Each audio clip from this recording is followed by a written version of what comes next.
Welshman and Other Success Stories. Chapter 5. The Issues with the Assembly.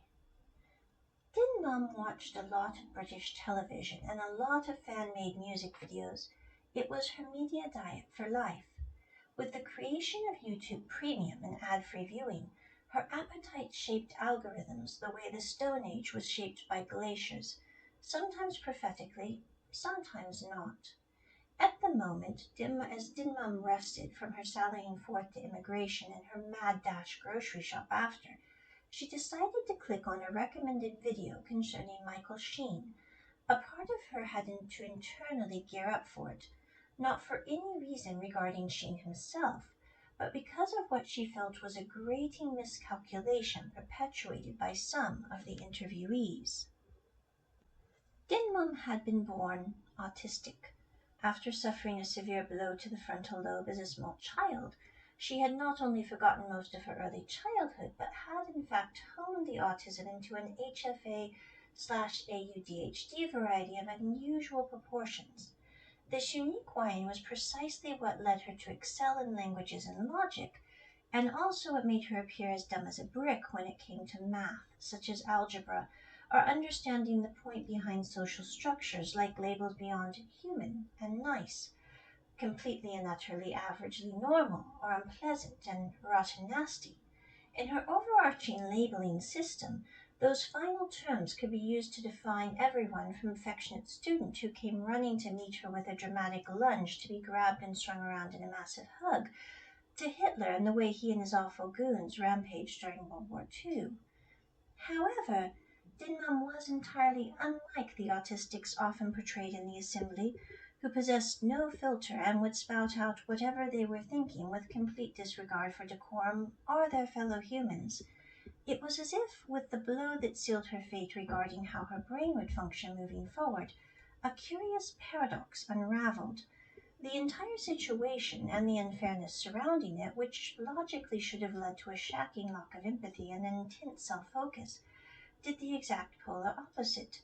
Din Mum became programmed, as it were, to look outward far more than inward, to observe those around her and consider their quirks and to consider their feelings far more than she spent time developing and considering her own. Din Mum had seen many doctors concerning her situation and diagnoses, and most agreed she definitely had autism, but it was not the kind they had encountered before. As one therapist candidly remarked, "You do not fit the typical stereotype. You focus so little on yourself and so much on others and how they think and feel. It is indeed a bit surprising, as you are the first and only autistic person I have met in 40 years of practice to be wired, as it were, this particular way."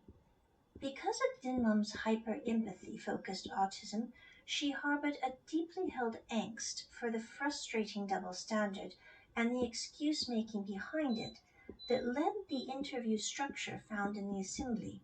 This was the most easily explained by the fact she was one of the autistic AUDHD humans who actually did the hard, exhausting cognitive labor of maintaining impeccable personal boundaries.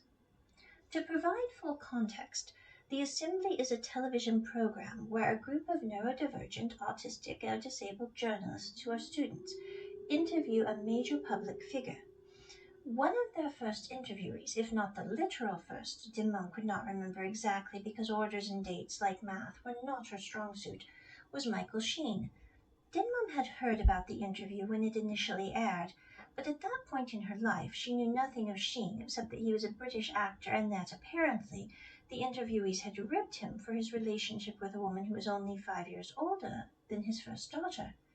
Now, to be clear, Din Mum had no knowledge of Good Omens at that point, or Sheen either, for that matter. Looking from the outside in, the public commentary caused her to deduce two distinct conclusions. Firstly, she agreed that it certainly did not look idyllic socially for a man to date a woman only 5 years older than his daughter, because considering available data and historical situations, most men do not do such things because they care for such partner or because that partner's incandescent soul. However, she also wholeheartedly agreed that it was absolutely no one's business to comment on such a situation in public, using the lazy excuse they're just autistic, so they do not know any better, for the interviewees riled her system far more than the actual 25-year age gap Michael Sheen and his partner presented. For Dinmum, even with her fierce aversion to most older men dating significantly younger women, deeming such men typically lecherous humanoids and giving them a wide defensive swath, this was strictly an internal opinion. You could, in theory, put her hand in a vice script, and she would never state this opinion aloud to said person or their partner. In her calculation, that was not acceptable behavior in any universe, under the guises of any health condition or with any neurological wiring. Her second deduction was that the Assembly's production chooses interviewers who are openly neurodivergent and then automatically installs a blanket pass for their behavior, whatever that behavior may be. And behavior is not entirely to be linked to neurological attributes. So when the blunt question about Michael Sheen and his partner's age gap was deployed, the public squares instantly waved it away with the standard script, oh, they have no filter, it's just their autism. Dinmum was wild, which was a rare and seldom seen thing. Dinmum sat there, decidedly pissed. She would not have admitted this was her state to a fellow human, because Dinmum did not cuss, and she considered pissed a cussing word far more than a word to explain bodily functions, such as the removal of liquid waste from humans. Yet the emotional data was what it was. She knew this defensive script spent society was merely reinforcing its primitive us versus them mentality regarding the atypical and neurotypical situation. To her, dropping the bar of basic human courtesy under the guise of accommodation was like forcing an entire section of the population back to the Dark Ages just because a fellow human with a similar condition had decided to try jousting. The structural malfunction with the Assembly was that the no-filter excuse functioned as a systematic insult to Dinmum. This lazy excuse was the very reason she would have chosen a literal vice script over ever asking a stranger something so aggressively invasive.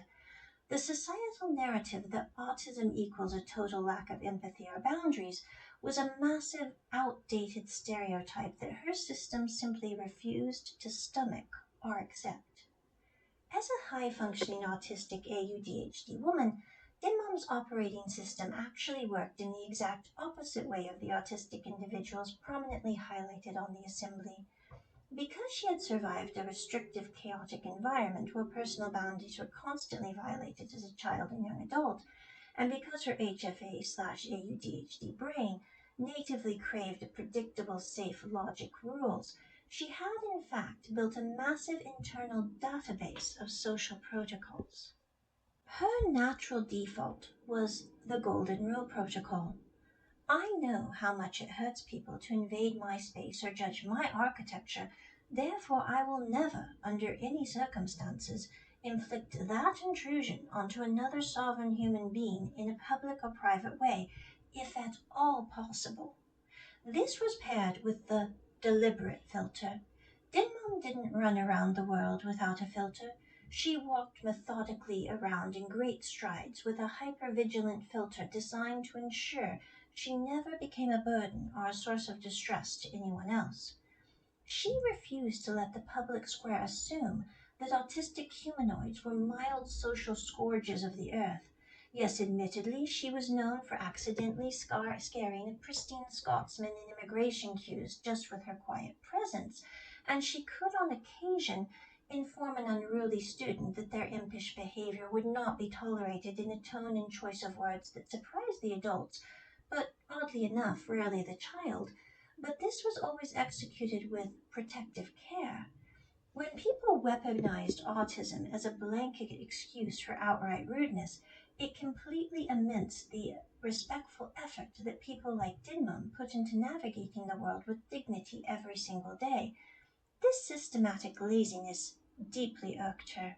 It was precisely why it had taken Dinmum nearly 6 years to finally get around to watching that particular interview with Michael Sheen on the Assembly, and she was clicking on it now all day enough because she wanted to see the metrics of how Sheen responded. far more than how she cared about the media representation that gave humans a free patch to be entirely out of touch.